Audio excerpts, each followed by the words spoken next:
সময়টা সকাল আনুমানিক 10:30। ব্রাজিলের রিও ডি জেনেইরোর এক শান্ত ক্যাফেতে কয়েকজন বসে কফি উপভোগ করছিলেন। হঠাৎ সেখানে প্রবেশ করে এক সশস্ত্র ডাকাত। হাতে অস্ত্র তুলে ক্যাশ কাউন্টারের দিকে এগোতেই মুহূর্তে পাল্টে যায় দৃশ্যপট। কারণ সেই ক্যাফেতে উপস্থিত ছিলেন এক সিভিল পুলিশ কর্মকর্তা, যিনি তখন ছুটিতে এসে প্রিয়জনের সঙ্গে সময় কাটাচ্ছিলেন।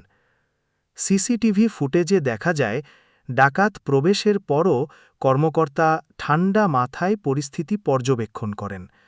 যখন ডাকাত ক্যাশ কাউন্টারের দিকে মনোযোগ দেয়, তখন তিনি নিঃশব্দে কোমরে থাকা অস্ত্র প্রস্তুত করেন। তার পাশে বসা স্ত্রী স্বামীর উদ্দেশ্য বুঝতে পারলেও ভীত না হয়ে স্বাভাবিক আচরণ চালিয়ে যান। ঠিক সময় বুঝে পুলিশ কর্মকর্তা উঠে দাঁড়িয়ে অস্ত্র তাক করে ডাকাতকে লক্ষ্য করে গুলি ছোড়েন। মুহূর্তের মধ্যেই শান্ত ক্যাফেটি পরিণত হয় উত্তেজনাপূর্ণ এক দৃশ্যে। ডাকাত পাল্টা চেষ্টা করেও ব্যর্থ হয়, অবশেষে পরাজয় স্বীকার করে আত্মসমর্পণ করে। উপস্থিত সবাই স্বস্তির নিঃশ্বাস ফেলেন। ঘটনাটি সিসিটিভিতে ধরা পড়ার পর তা সামাজিক যোগাযোগ মাধ্যমে দ্রুত ছড়িয়ে পড়ে।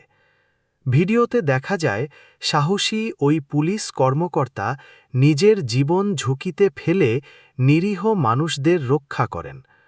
ছুটিতে থাকলেও কর্তব্যের প্রতি এমন নিষ্ঠা ও সাহসিকতা প্রশংসা কুড়িয়েছে বিশ্বজুড়ে।